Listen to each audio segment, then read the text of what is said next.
Up. We want to welcome in now Carl DeMaio. He's the chairman of Reform California. Carl, we saw this for a brief time anyway last year in California. Do you think this is inevitable this summer?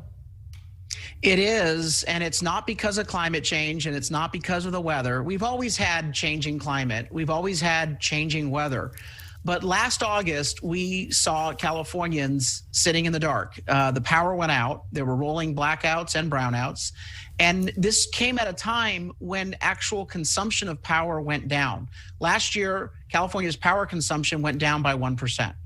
However, our power production went down by 8%. And during those high peak periods, when there is a little bit more of a warmer temperature out and people are running their air conditioners, we need to rely on importing our power.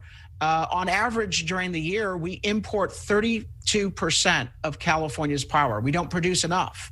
Why is that? It's because we've eliminated clean natural gas. We have no coal-powered electricity, no oil-powered electricity.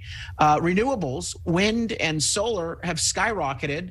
And what the state now is doing is it's going on a campaign to get rid of clean natural gas, which means we don't have capacity when the temperatures rise and when usage rise. How far-reaching do you think this could be?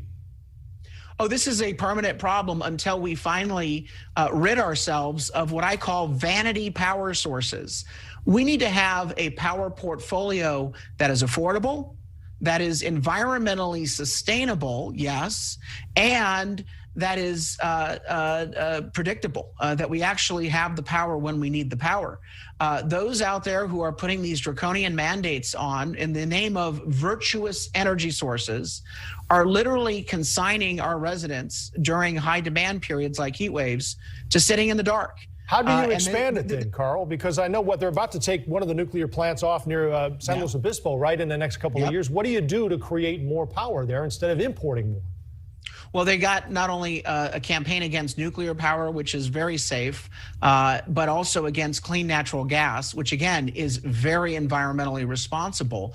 And it seems as though they only have certain power choices that they want that only get produced during lots of wind and lots of sun, which means that most of our power outages occur in late afternoon and in the evenings. So we need to have a balanced portfolio. This is a problem, a crisis caused by politicians pursuing bad public policy, and it needs to end.